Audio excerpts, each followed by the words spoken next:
अपनी जिंदगी में हम उसे हर पल महसूस करते हैं, मगर फिजिसिस्ट के लिए ये ब्रह्मांड की सबसे पुरानी और मुश्किल पहेली है। आखिर ग्रेविटी हर चीज को अपनी तरफ क्यों खींचती है? अब एक बिल्कुल नई थियरी इस सवाल के जवाब के काफी करीब पहुंच चुकी है। क्या ग्रेविटी इस रूप में कोई दूसरी फोर्स है? ये एक होलोग्राफिक रियलिटी का अक्स या चौंकाने वाली मिराज तो नहीं है? क्या हम इंसानों में धरती, सूरज और सितारों में वाकई भार है, या फिर ग्रेविटी एक भ्रम है? स्पेस, टाइम और खुद जीवन, जानिए ब्रह्मांड के रहस्यों को थ्रू द वर्म होल।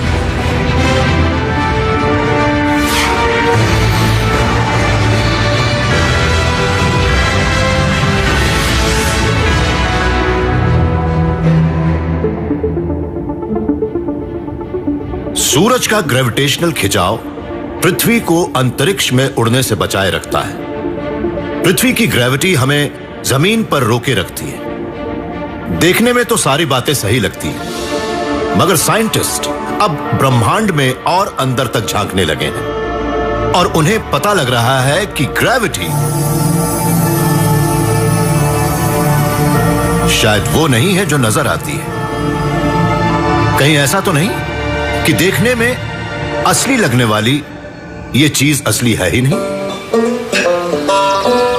हमारे बचपन, लड़कपन के दौरान कुछ दिन ऐसे भी होते थे जब हमारे पास कोई काम ही नहीं होता था। तब हम अक्सर कुछ ऐसे खेल खेलते थे जैसे कि पत्थरों से निशानेबाजी करना। ग्रेविटी हमेशा काम करती थी। मैं जो भी चीज गिराता था हमेशा उसके नीचे गिरने की ही उम्मीद करता था।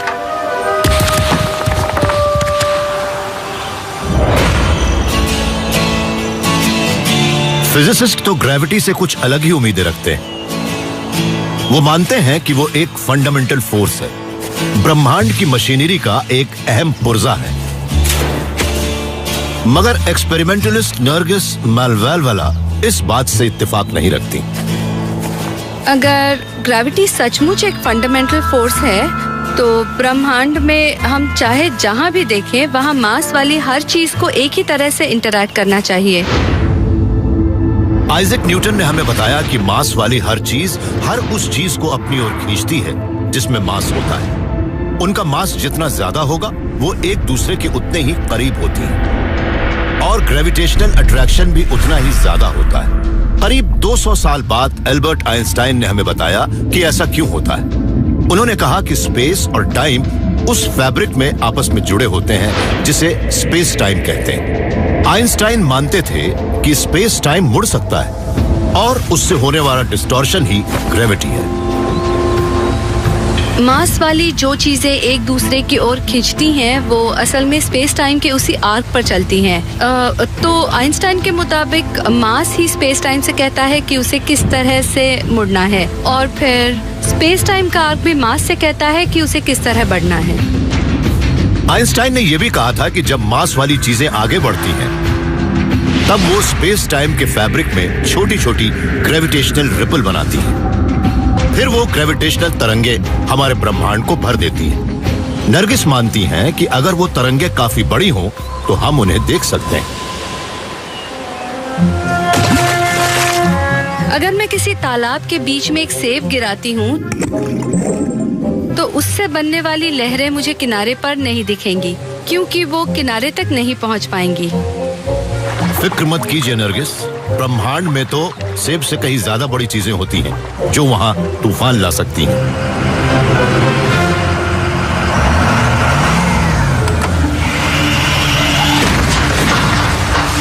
बहुत खूब। वो ब्रह्मांड की उन ग्रेविटेशनल घटनाओं जैसे कि तारामंडलों का टकराना या बड़े तारों में होने वाला विस्फोट इन सबसे तो विशाल ग्रेविटेशनल तरंगे पृथ्वी की ओर आती हैं।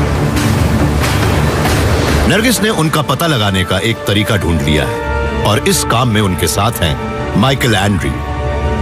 नरगिस और माइक नेशनल साइंस फाउंडेशन के आज तक के सबसे बड़े एक्सपेरिमेंट का हिस्सा है। उसका नाम है laser interferometer gravitational wave observatory यानी लाइगो। इस विशाल मशीन में लेजर बीमों को एल के आकार में लगी 2 वैक्यूम ट्यूबों में डाला जाता है। इसकी हर आर्म करीब 4 किलोमीटर लंबी है। लेजर बीमें एक एटम की चौड़ाई के 100 करोड़वें भाग जितनी बारीकी से हर आर्म की लंबाई माप सकती है। अगर ब्रह्मांड में किसी बड़ी घटना से पृथ्वी से 80 लाख करोड़ किलोमीटर दूर भी कोई ग्रेविटेशनल वेव बनती है तो इन ट्यूबों के अंदर के स्पेस में उसकी रिपल बनेगी। लेजर उस बदलाव को देख लेंगे और खतरे की घंटी बजने लगेगी।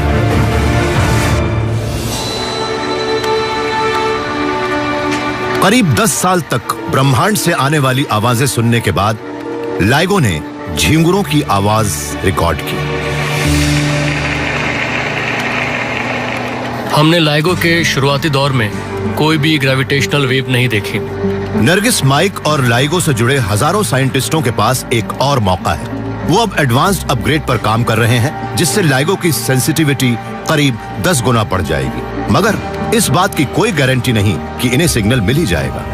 अगर हमें एडवांस्ड लाइगो से भी कोई ग्रेविटेशनल वेव नहीं मिली तो सबसे पहले मैं रोऊंगी, मगर मैं ये भी सोचती हूँ कि ये हर लिहाज से काफी रोमांचक है। अगर हमें ग्रेविटेशनल वेव नहीं दिखती तब ये एक अलग तरह की खोज शुरू करेगी और हमें तब ये सोचना पड़ सकता है कि कुदरत में आखिर ऐसा क्या है जिसे हम नहीं समझ पा रहे।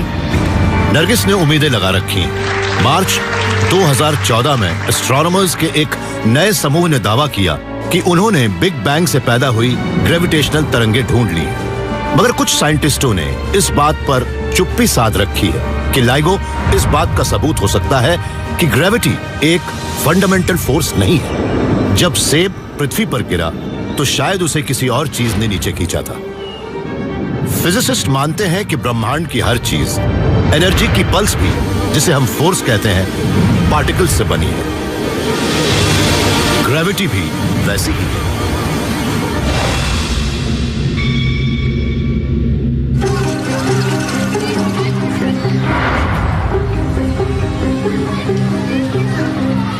ज़्वी बर्न एक पार्टिकल फिजिसिस्ट है और इनकी सोच बिल्कुल ही अलग है। ये इस बात की कल्पना कर रहे हैं कि अगर बॉलों को सब एटॉमिक पार्टिकल्स जितना बड़ा कर दिया जाए और इसे क्वांटम मैकेनिक्स के नियमों से खेला जाए तो मिनी गोल्फ का गेम कैसा हो सकता है।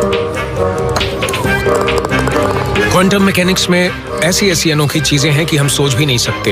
हर पार्टिकल के एक पॉइंट पर होने की बात भी क्वांटम मैकेनिक्स में बड़ी ही धुंधली सी सोच बन जाती है। सब एटॉमिक पार्टिकल ऐसी चीज है जिन्हें हम अपनी आंखों से नहीं देख सकते। जब उन्हें कोई नहीं देखता तब वो धुंधली बन जाती है।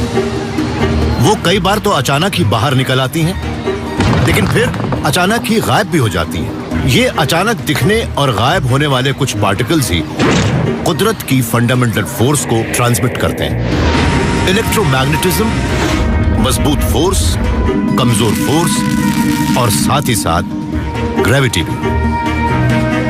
मेरे पास एक गोल्फ बॉल है। ये गोल्फ बॉल असल में एक प्रोटॉन जैसी है। ये प्रोटॉन ही इलेक्ट्रोमैग्नेटिक फोर्स का कैरियर होता है। इलेक्ट्रोमैग्नेटिक फोर्स हर उस चीज को खींचती या धकेलती है जिसमें इलेक्ट्रिक चार्ज होता है। ये जो गोल्फ बॉल है ये रिप्रेजेंट कर रही है W और Z बोसॉन को। W और Z कमजोर न्यूक्लियर इंटरेक्शन के कैरियर होते हैं। कमजोर फोर्स से किसी रेडियो एक्टिव एटम का न्यूक्लियस टूट जाता है। और ये गोल्फ बॉल है ग्लूऑन। ग्लूऑन एक मजबूत न्यूक्लियर इंटरेक्शन का कैरियर होता है। मजबूत फोर्स से पार्टिकल एक दूसरे से जुड़ते हैं जिससे एक एटॉमिक न्यूक्लियस बनता है। ग्रेविटी भी एक पार्टिकल के सहारे ही चलती है, पर आज तक किसी ने भी इस ग्रेविटेशन को नहीं देखा है। सच तो यह है कि जब फिजिसिस्ट ये हिसाब लगाने की कोशिश करते हैं कि थियोरेटिकल ग्रेविटेशन कैसे काम करता है, तब अक्सर वो मैथ की एक भूल भुलैया में भटक जाते हैं। ग्रेविटी जिस तरह से काम करती है, असल में वो एक बड़ी ही कॉम्प्लिकेटेड थियरी है। होता ये है कि जब हम इसका हिसाब लगाना शुरू करते हैं तो जल्दी ही हम एक ऐसी स्थिति में पहुंच जाते हैं कि दुनिया का कोई कंप्यूटर या शायद दुनिया भर के कंप्यूटर मिलकर भी वो कैलकुलेशन नहीं कर सकते।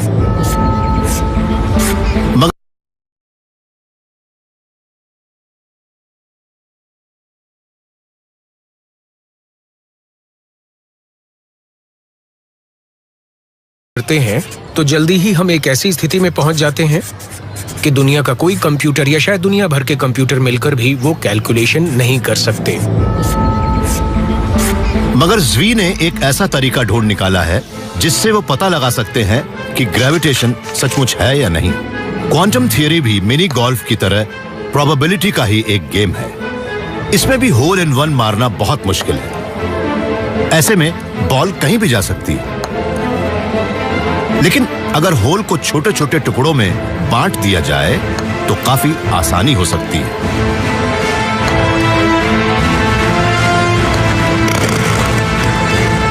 अपने कुछ साथियों के साथ हमने एक नई सोच विकसित की है जिसे हम यूनिटैरिटी मेथड कहते हैं। हमारा ये मानना है कि हम इन इंटरैक्शन, इन कॉम्प्लिकेशंस की बड़ी प्रॉब्लम को लें और उसे छोटे छोटे हिस्सों में बांट दें। फिर हम इन छोटी प्रॉब्लम को सॉल्व करके उन्हें साथ मिला दें तो हमें शायद उस बड़ी प्रॉब्लम को एक बार में सॉल्व करने से ज्यादा आसानी होगी। जब ज़्वी और इनके साथियों ने यूनिटैरिटी मेथड का इस्तेमाल किया तो इन्हें बड़े चौंकाने वाले नतीजे मिले। हमने ग्रेविटॉन के बारे में देखा कि हम बड़े सटीक तरीके से उससे ग्लूऑन की 2 कॉपी कह सकते हैं। यही एटम्स के न्यूक्लियाई को मजबूत फोर्स की मदद से जोड़े रखता है। मगर ज़्वी और इनके साथी मानते हैं कि ग्लूऑन ही ग्रेविटी की भी वजह हो सकते हैं। इनके मुताबिक ग्रेविटॉन असल में ग्लूऑन की एक जोड़ी हो सकता है। सब कुछ हमारी समझ में आने लगा था। हमें वो साफ साफ दिख रहा था। हमारे लिए वो यूरेका मोमेंट था। हम अब उसे अच्छी तरह समझ चुके थे और हम जो कुछ देख रहे थे वो हमारे लिए भी एक चौंकाने वाली बात थी। हमें शुरू से ही लग रहा था कि ऐसी कोई बात सच हो सकती है, मगर वो जिस तरह से काम कर रही थी वो हमारे लिए ज्यादा चौंकाने वाली बात थी। ज्यादातर फिजिसिस्ट यही मानते हैं कि ग्रेविटी एक ऐसी फोर्स है जो किसी चीज को अपनी तरफ खींचती भर है। मगर कॉस्मोलॉजिस्टों ने हाल में पता लगाया है कि तारामंडल असल में एक दूसरे को धकेल रहे हैं, वो भी लगातार बढ़ती दर से। शायद अब वो वक्त आ गया है जब हमें ग्रेविटी के बारे में फिर से सोचना होगा।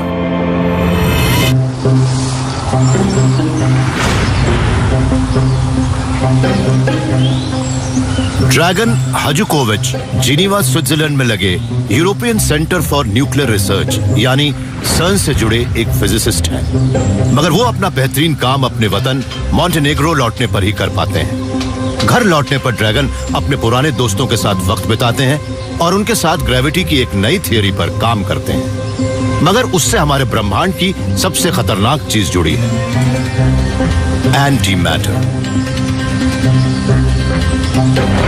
मेरे पास एक लाल सेब है जो मैटर से बना है और एक नीला सेब है जो एंटी मैटर का बना है।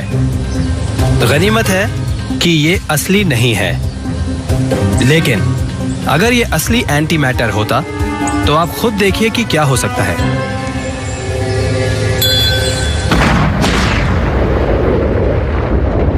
ये बड़ी अच्छी बात है कि पृथ्वी पर इतना एंटी मैटर नहीं है कि उसमें ऐसा विस्फोट हो सके। मगर ड्रैगन मानते हैं कि अगर सचमुच एंटी मैटर सेब जैसी कोई चीज होती तो उसमें गजब की ग्रेविटेशनल प्रॉपर्टी होती। बहुत हद तक संभव है कि वो एंटी मैटर ऊपर की तरफ जाए। ड्रैगन का कहना है कि एंटी मैटर और मैटर एक दूसरे को दूर धकेलते हैं और हो सकता है एंटी मैटर के वो छिपे हुए क्षेत्र ही ब्रह्मांड को दूर धकेल रहे हों।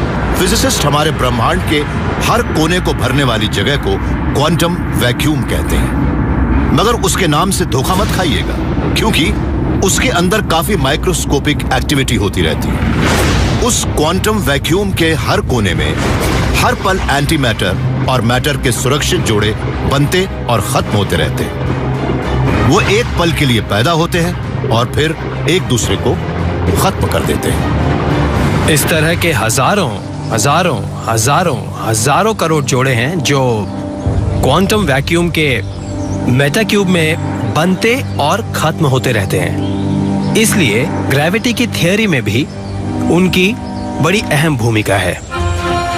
हम क्वांटम वैक्यूम को मॉन्टेनेग्रो के एक शहर जैसा मान सकते हैं, जहां मैटर का हर पार्टिकल भी इनकी तरह अपने जोड़े के साथ ही डांस करता है। जब किसी नन्हे डांसर को नया रास्ता मिलता है, तब मैटर की ग्रेविटी को एंटी मैटर की एंटी ग्रेविटी खत्म कर देती है। ऐसे में पार्टिकल और एंटी पार्टिकल के चाहे जितने भी जोड़े क्यों न बन जाएं, उनका ग्रेविटेशनल इफेक्ट शून्य ही होगा।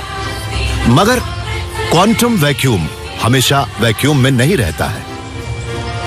ब्रह्मांड वैसे भी मैटर के विशाल टापुओं से भरा पड़ा है, जिन्हें हम आकाश गंगा कहते हैं। अगर हम मैटर को उनके अंदर डालते हैं तो वो उसकी सिमेट्री को खींच लेता है और ग्रेविटी पर असर पड़ता है।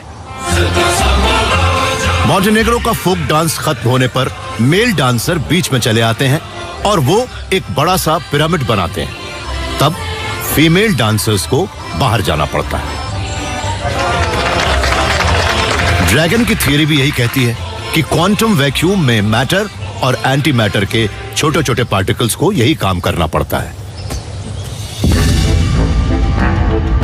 आकाश गंगा भी मैटर की ही बनी होती है। वो मैटर को क्वांटम वैक्यूम के अंदर खींच लेती हैं और उसके एंटी मैटर को बाहर धकेल देती हैं। इसीलिए आकाश गंगा के बीच की जगह में थोड़ा कम मैटर होता है और थोड़ा ज्यादा एंटी मैटर होता है। इस वजह से वहां क्वांटम वैक्यूम ग्रेविटेशनली रिपल्सिव बन जाता है और वो आकाश गंगा को दूर धकेलता है। फिजिसिस्ट भी गैलेक्टिक खेल को देख रहे हैं, पर वो ये नहीं जानते कि वो एनर्जी कहां से आ रही है, इसीलिए वो उसे डार्क एनर्जी कहते हैं। मगर ड्रैगन मानते हैं कि डार्क एनर्जी ही ग्रेविटी की छिपी हुई डांस पार्टनर है। मैथमेटिशियंस और फिजिसिस्ट उसे बताने की कोशिश कर रहे हैं और वो उस डार्क एनर्जी की मौजूदगी को मान रहे हैं और कहते हैं कि वो डार्क एनर्जी ही है। ये एक बीच का समाधान है। हम उसे डार्क एनर्जी भी कह सकते हैं और मैटर और एंटी मैटर के बीच का ग्रेविटेशनल रिपल्शन भी।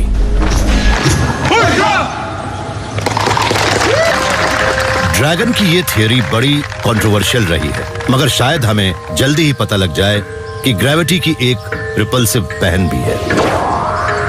इधर सर्न में ड्रैगन के सहयोगी लार्ज हाइड्रोजन कोलाइडर से एंटी हाइड्रोजन बनाने की कोशिश कर रहे हैं। अगर वो कामयाब हो गए तो शायद डार्क एनर्जी भी हमारी समझ में आ जाएगी।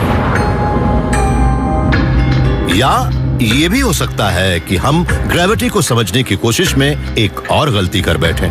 मुझे तो लगता है कि हम अभी उसे अच्छी तरह समझ नहीं पाए हैं। अगर हम ब्रह्मांड की किसी घटना को फिजिक्स की मदद से समझने की कोशिश करेंगे तो शायद कभी कामयाब नहीं होंगे। एक जमाने में हम यही मानते थे कि पृथ्वी सपाट है, मगर समंदर में जाने वाले नाविकों ने बताया कि यह हमारा भ्रम है। हमें होराइजन सपाट लगता है क्योंकि हमारी पृथ्वी बहुत बड़ी है। अगर हम आसमान की ऊंचाइयों से उसे देखें तो हमें पता लगता है कि पृथ्वी किस तरह गोल है। इसी तरह अगर ग्रेविटी भी एक भ्रम है तो क्या हमें उसके बारे में कोई नया नजरिया मिल पाएगा और हम जान पाएंगे कि वो क्या है।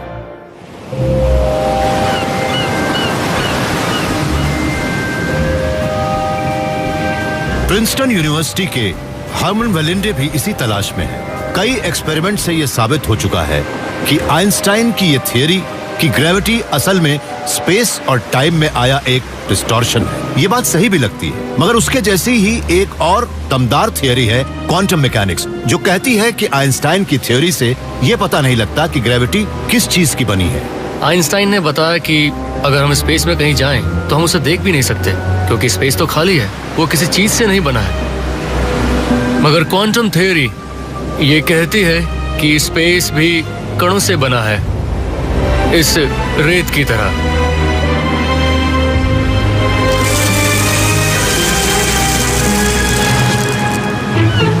आइंस्टाइन की थियरी कहती है कि जिन पार्टिकल्स के जरिए ग्रेविटेशनल फोर्स काम करती है वो उस खाली स्पेस की समतल सतह पर वैसे ही तैरते रहते हैं जैसे समंदर की सतह पर एक बॉल।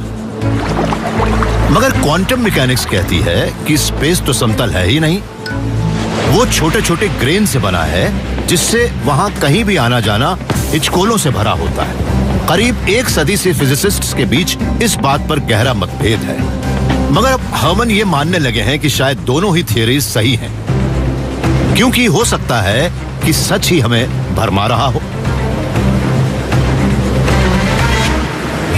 आइंस्टाइन ने जब कहा कि सच्चाई का वजूद होना चाहिए, तब वो बड़ी मुसीबत में फंस गए थे।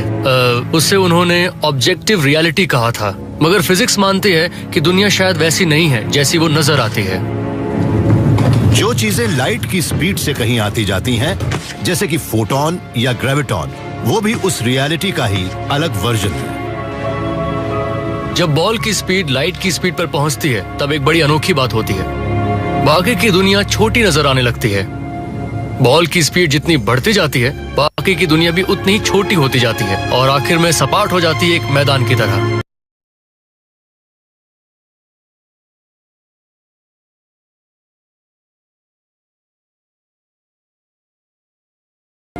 बॉल की स्पीड जितनी बढ़ती जाती है, बाकी की दुनिया भी उतनी ही छोटी होती जाती है और आखिर में सपाट हो जाती है एक मैदान की तरह। अगर हम ग्रेविटॉन होते तो यही मानते कि हम तो हमेशा स्थिर ही रहते हैं और पूरा ब्रह्मांड हमारे सामने एक फ्लैट शीट जैसा है। हम अपनी असली जिंदगी में भी कुछ पार्टिकल को लीनियर पाथ पर घूमते हुए देखते हैं, मगर एक पार्टिकल के नजरिए से तो घूमने जैसी कोई बात ही नहीं होती।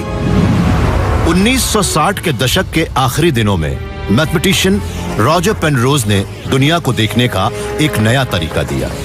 उन्होंने कहा कि लाइट की स्पीड से चलने वाले फोटोन और थियोरेटिकल ग्रेविटॉन जैसे एक ऑल्टरनेट रियलिटी को महसूस करते हैं, जिसे उन्होंने कहा जिसमें पॉइंट लाइन बन जाते हैं और लाइनें बन जाती हैं पॉइंट।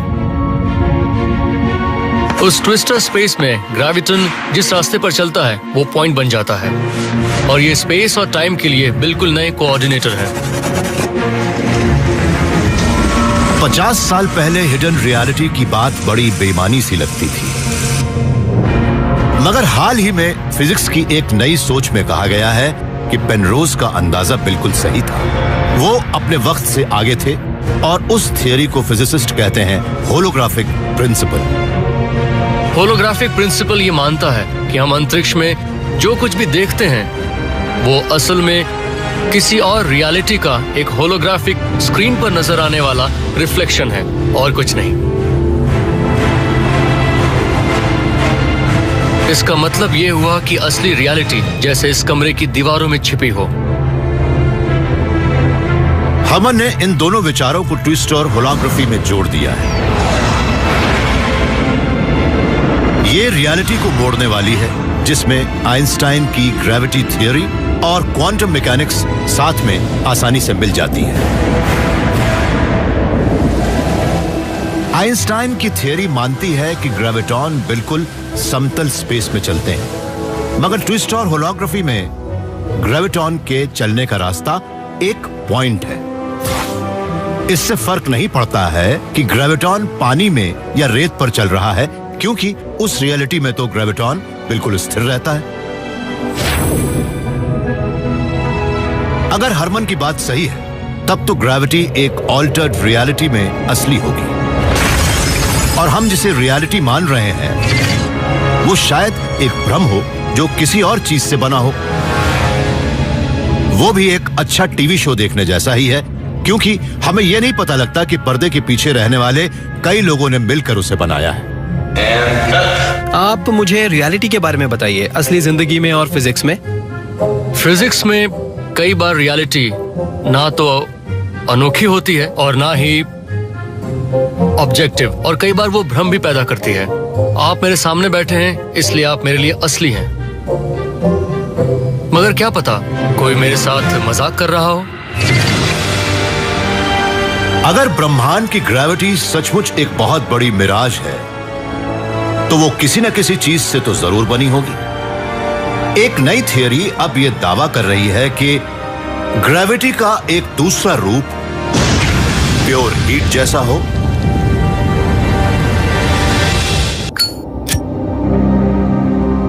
प्राचीन यूनानी मानते थे कि आग ब्रह्मांड का एक मूल तत्व है, मगर थर्मोडायनामिक्स, जिसमें इसका अध्ययन किया जाता है कि कैसे माइक्रोस्कोपिक ऑब्जेक्ट से माइक्रोस्कोपिक इफेक्ट बनते हैं, उसने यूनानियों को गलत साबित कर दिया। आग एक ऐसी घटना है जो गर्म एटमों के जलने से पैदा होती है, मगर अब एक नई थियरी ने फिजिक्स की दुनिया में आग लगा दी है। वो कहती है कि आग की तरह ग्रेविटी भी एक थर्मोडायनामिक मिराज है।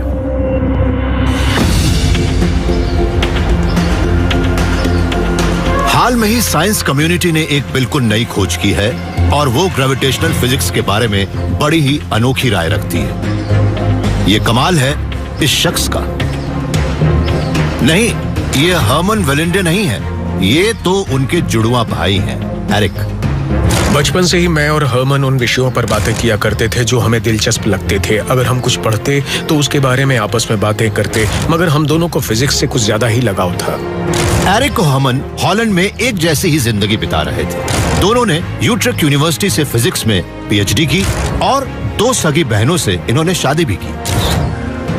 मगर एरिक की जिंदगी में तब एक नया मोड़ आया जब इनके घर में एक घटना हुई।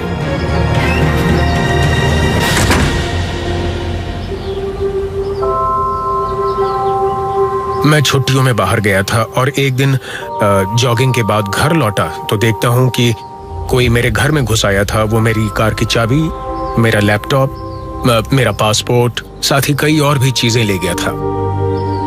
फिजिसिस्ट किसी सिस्टम में होने वाली उथल पुथल को एंट्रोपी कहते हैं। ब्रह्मांड में वो एंट्रोपी लगातार बढ़ती रहती है, मगर फिजिक्स में या आम जिंदगी में चीजें व्यवस्था से अव्यवस्था की ओर जाती हैं।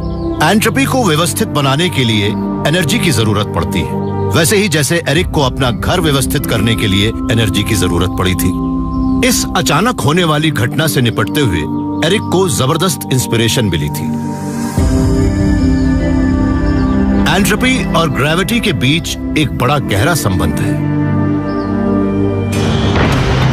मान लीजिए कि आप एक न्यूट्रॉन स्टार की सतह पर कहीं जा रहे हैं। वहां की जबरदस्त ग्रेविटी आपका वजन पृथ्वी के मुकाबले करीब 14 लाख करोड़ गुना बढ़ा देगी।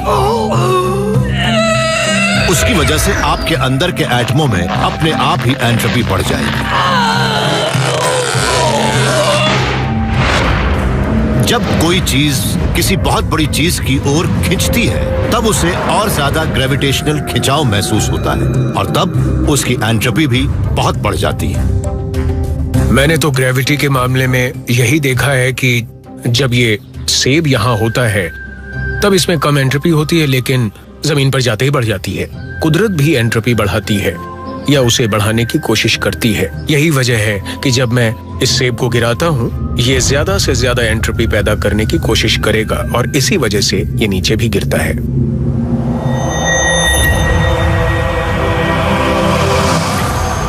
एरिक मानते हैं कि भार वाली हर चीज ग्रेविटी की फोर्स को महसूस करती है, क्योंकि ब्रह्मांड लगातार उस अव्यवस्था को बढ़ाता रहता है या उसके अंदर की एंट्रोपी को भी। उस एंट्रोपी से जो फोर्स बनती है वो उन फिजिसिस्ट्स के लिए नई नहीं है जो थर्मोडायनामिक्स को समझते हैं। सच तो यह है कि एक हॉट एयर बलून में पैदा होने वाली एंट्रोपी ही हमें आसमान की ओर ले जाती है। एक हॉट एयर बलून में भी मॉलिक्यूल होते हैं। वो मॉलिक्यूल हिलते रहते हैं। वो एंट्रोपी को बढ़ाना चाहते हैं और इसके लिए वो बलून के अंदर ज्यादा जगह घेरने की कोशिश करते हैं। ऐसे में जब बलून फैलता है तब वो ऊपर की ओर जाता है। बलून के अंदर गर्म हवा बाहर और ऊपर की ओर बढ़ती है, जिससे उसकी एंट्रोपी बढ़ जाती है। उससे जो फोर्स बनती है वो बॉयंसी होती है।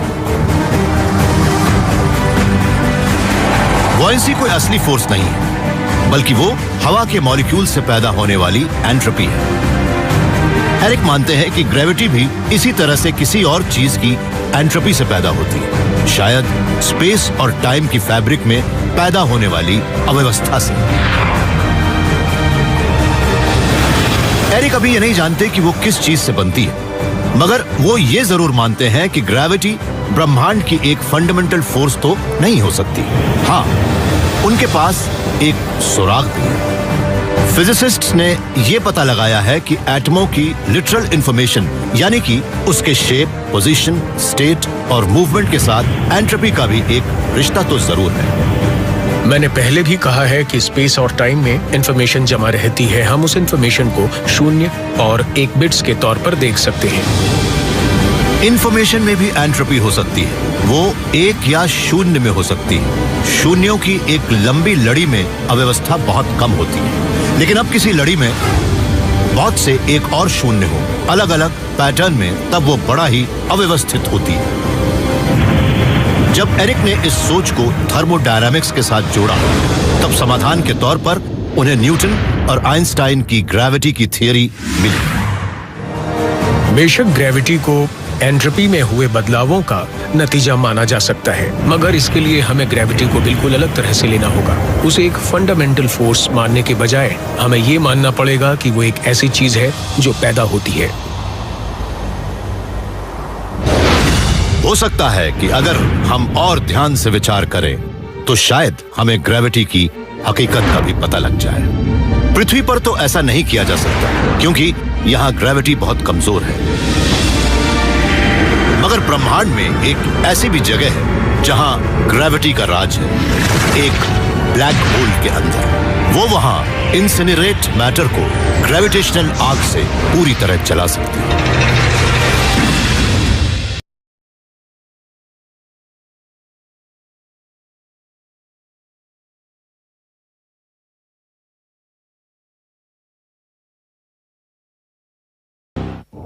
हालात अगर अनोखे हो तो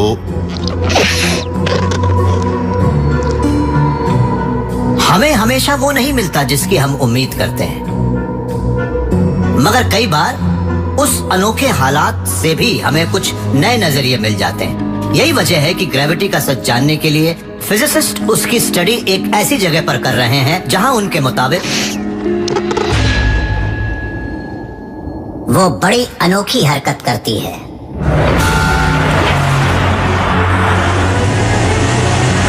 फिजिसिस्ट शॉन कैरोल के दिमाग में बहुत कुछ चल रहा है। ग्रेविटी आज की तारीख में फिजिक्स की सबसे बड़ी समस्या है और वो उसका सामना सीधे सीधे कर रहे हैं। ये कहना कि ग्रेविटी बड़ा ही मुश्किल विषय है हमारे लिए चौंकाने वाली बात थी। हम बिल्कुल नई खोज कर रहे हैं और ग्रेविटी को बिल्कुल नए तरीके से देख रहे हैं। फिजिसिस्ट जानते हैं कि ग्रेविटी के बारे में नई राय बनाने के लिए कहां कोशिश की जा सकती है। वो जगह है एक ब्लैक होल।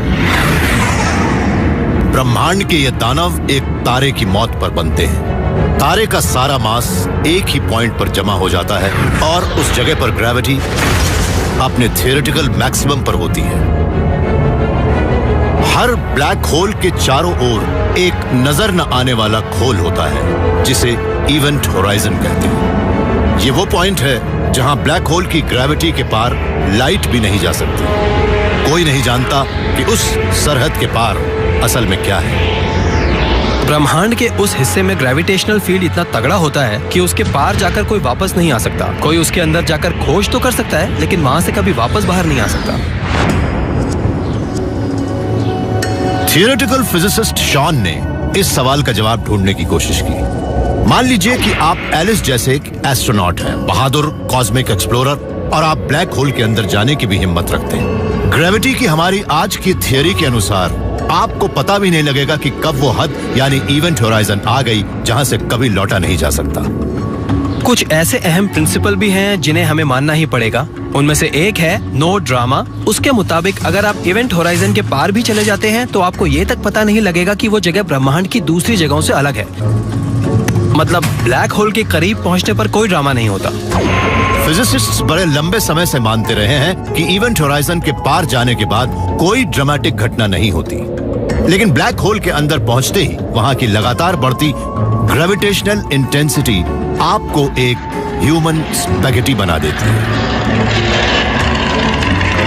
मगर साइंटिस्ट अब यह भी मानने लगे हैं कि शायद लंबे समय से चली आ रही ये सोच गलत है। ग्रेविटी के नियम शायद इवेंट होराइजन पर टूट जाए। उसके अंदर ग्रेविटी बिल्कुल ही अलग होती है या होती ही नहीं। फिजिसिस्ट्स ने इस कॉन्ट्रडिक्शन का अंदाजा तब लगाया जब उन्होंने यह कैलकुलेट करना शुरू किया कि एक ब्लैक होल के अंदर और उसके आसपास के पार्टिकल्स किस तरह से एक दूसरे से जुड़ते हैं, और उन्होंने उस प्रोसेस को एंटेंगलमेंट कहा। एंटेंगलमेंट के मुताबिक मान लीजिए हमारे पास 2 इलेक्ट्रॉन हैं और हम ये नहीं जानते कि वो क्या कर रहा है, लेकिन अगर वो एंटेंगल्ड है तो एक को मापकर हम देख सकते हैं कि वो क्लॉकवाइज घूम रहा है, तो हम फौरन ये समझ जाएंगे कि दूसरा भी उसी तरह घूम रहा है। फिजिक्स का एक और प्रिंसिपल कहता है कि पार्टिकल हमेशा एक ही साथी के साथ जुड़ते हैं और वो किसी भी कीमत पर हमेशा एक ही पार्टनर के साथ एंटेंगल होते हैं। मगर हम ब्लैक होल से जुड़े जिस फिजिक्स को जानते हैं उससे तो यही लगता है कि इवेंट होराइजन पर पार्टिकल्स को एक से ज्यादा एंटेंगल्ड पार्टनर की जरूरत पड़ती है। मगर इस बात को कोई भी फिजिसिस्ट मानने को तैयार नहीं था।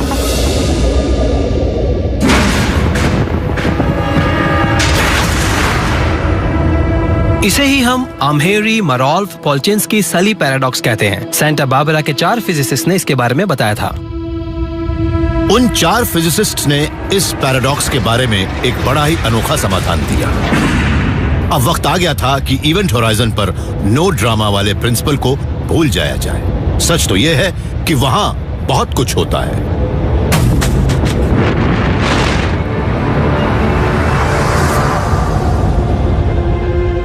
अगर कोई किसी ब्लैक होल के इवेंट होराइजन तक पहुंच जाता है तो उसे आग की एक दीवार भस्म कर देगी।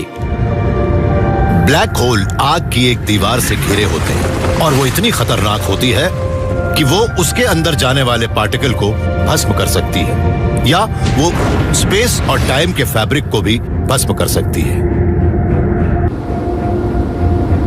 शॉन और उनके साथी ये पता लगा रहे हैं कि ब्लैक होल की ग्रेविटेशनल फोर्स आखिर किस तरह से आग का वो घेरा बनाती है।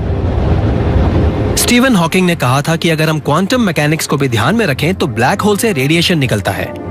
ऐसे में अगर हम इवेंट होराइजन तक यानी ब्लैक होल की सरहद तक जाएं, तब वहां खाली जगह में भी हमें वर्चुअल पार्टिकल घूमते मिल जाएंगे। उनमें से कुछ बाहर की ओर भागते हैं तो कुछ ब्लैक होल के अंदर ही ले जाते हैं।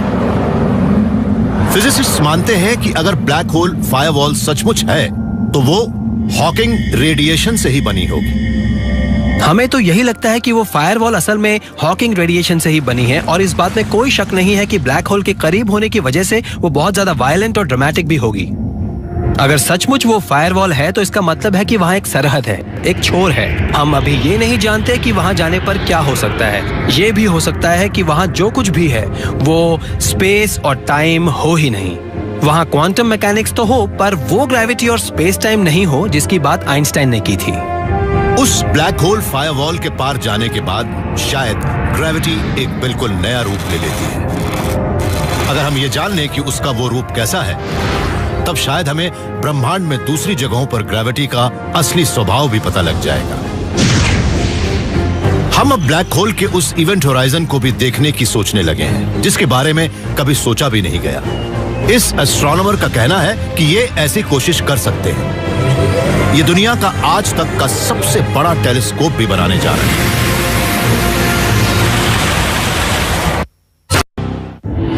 26,000 प्रकाश वर्ष दूर एक ऐसी जगह है जहां हम ग्रेविटी का असली स्वभाव जान सकते हैं। वो जगह है हमारी आकाश गंगा के बीचों बीच बना एक बड़ा ही विशाल ब्लैक होल। एस्ट्रोनॉमर मानते हैं कि अंतरिक्ष में बना वो ब्लैक होल सूरज से ज्यादा बड़ा नहीं है। इतनी दूर मौजूद एक इतनी बड़ी चीज को देखने के लिए हमें पृथ्वी जितना बड़ा टेलीस्कोप चाहिए। तो फिर हम बनाते क्यों नहीं? एस्ट्रोनॉमर शेप टोलमन का करियर तब शुरू हुआ जब वो एक रोमांचक शुरुआत की ओर पहुंचे। यहां, यानी इस जगह। मुझे रेडियो एस्ट्रोनॉमी की जो बात सबसे अच्छी लगी है वो ये है कि इसमें हम दुनिया की सैर कर सकते हैं। मुझे लगा कि हाँ, ये काम मेरे लिए है, मुझे तो इसी फील्ड में कुछ करना है। फिर जब मैं इस मैदान में उतरा तब उसके बाद काफी काम भी हुए। शेप अपना ज्यादातर काम अपने ऑफिस के बंद कमरे में ही करते हैं और वहां अक्सर वो सपनों की दुनिया में खो जाते हैं और खुद को एक ब्लैक होल देखने वाला पहला एस्ट्रोनॉमर मानने लगते हैं। इस फील्ड की सबसे बड़ी समस्या यही है कि एस्ट्रोनॉमर सिर्फ उन चीजों को ही देख सकते हैं जिनसे लाइट निकल रही है। जब हम अपने आप से ये पूछते हैं कि एक ब्लैक होल कैसा होगा, तब सबसे पहले मन में यही आता है कि हमें आखिर ब्लैक होल दिखते ही क्यों हैं। उन्हें तो दिखना ही नहीं चाहिए। जब लाइट एक ब्लैक होल के अंदर जाती है तब वो वहां से कभी बाहर नहीं आ पाती। लेकिन एक ब्लैक होल के आसपास की सारी लाइट ही उसके अंदर नहीं जाती। थोड़ी लाइट इवेंट होराइजन की ओर भी मुड़ जाती है, जिससे ब्लैक होल की एक शैडो इमेज बनती है। उस इमेज से यह पता लगता है कि इवेंट होराइजन पर ग्रेविटी का व्यवहार कैसा होता है। लेकिन जब तक वो लाइट हमारे पास तक पहुंचती है तब तक वो सिग्नल इतना मध्यम पड़ जाता है कि उसे देखने के लिए शेप को कई हजार किलोमीटर चौड़ा एक टेलीस्कोप चाहिए। इसलिए वो उसे बनाने जा रहे हैं। शेप दुनिया की बड़ी अलग और अनोखी जगहों पर जाकर एक बहुत बड़े इंटरनेशनल कोलैबोरेशन को कोऑर्डिनेट कर रहे हैं। उम्मीद है कि 2015 के बसंत में दुनिया के सारे हाई प्रिसिजन टेलीस्कोप हमारी आकाशगंगा के सेंटर की ओर फोकस होंगे। हमारी आकाशगंगा के सेंटर में एक बड़ी ही अनोखी चीज है, एक बहुत ही बड़ा ब्लैक होल। वो इतना बड़ा है और हमारे इतने करीब है कि हमारे पास एक मौका है कि हम उसे देख सकें। उस ब्लैक होल की तस्वीर लेने के लिए शेप की टीम ने एक नायाब तरीका अपनाया है, जिसके तहत वो अलग अलग टेलीस्कोप को मिलाकर एक वर्चुअल टेलीस्कोप बनाएंगे हमारी पृथ्वी जितना बड़ा। देखिए, मैं अभी पृथ्वी के सेंटर पर खड़ा हूँ, जो असल में एक बॉल फील्ड है। हमारे चारों तरफ नोजल से पानी निकल रहा है, जिसे हम एक कॉस्मिक ऑब्जेक्ट जैसे कि एक ब्लैक होल से निकलने वाली लाइट मान लेते हैं। एक टेलीस्कोप से हम उसके बहुत कम ही डेटा जमा कर पाएंगे, इसलिए हम पूरे बॉल फील्ड के चारों ओर कई टेलीस्कोप लगाने वाले हैं, जो पानी के बहाव को देखेंगे और उन्हें अच्छी तरह से सैंपल करेंगे और उससे हमें उस ऑब्जेक्ट की एक बड़ी तस्वीर बनाने लायक डेटा मिल जाएंगे।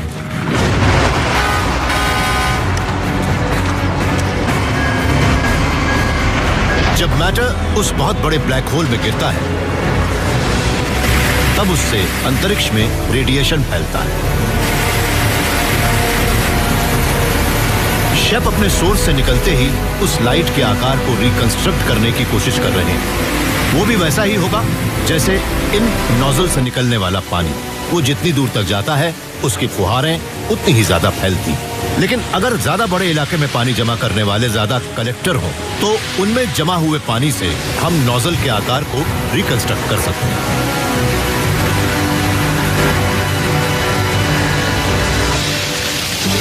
पाइप के नोजल से इंफॉर्मेशन बाहर आ रही है। एक टेलीस्कोप या एक कप से हम उस नोजल से निकलने वाली इंफॉर्मेशन का एक छोटा सा हिस्सा ही रिकॉर्ड या जमा कर सकते हैं। लेकिन अगर पूरे फील्ड में कई कप रखे हो तब हम उस पूरे इंफॉर्मेशन फील्ड को सैंपल कर सकते हैं और तब हमें उस ऑब्जेक्ट की, इस मामले में नोजल की पूरी जानकारी हमें मिल सकती है और उससे हम पानी के उस छोटे से हिस्से से ये पता लगा सकते हैं कि जब पानी निकला था तब क्या हुआ होगा। शेप के पृथ्वी जितने बड़े वर्चुअल टेलीस्कोप में इतना रेजोल्यूशन तो है कि उससे ब्लैक होल के किनारे की ग्रेविटेशनल फिजिक्स का अंदाजा लगाया जा सके। ग्रेविटी एक थियरी है, पृथ्वी पर वो अच्छी तरह से काम करती है, मगर हमने अभी तक उसकी कड़ी परीक्षा नहीं ली है। हमने अभी तक ये पता नहीं लगाया है कि क्या ब्लैक होल के छोर पर भी ग्रेविटी का ऐसा ही दबदबा है। ये एक ऐसी जगह है जहां ग्रेविटी टूट सकती है, इसलिए ये बहुत जरूरी है कि हम इनको भी टेस्ट करें। इसी तरीके से हम रियलिटी के नेचर को समझ सकते हैं। इससे ही हम ये जान सकते हैं कि क्या ब्रह्मांड के बुनियादी आधार के बारे में हमारी सोच सही है।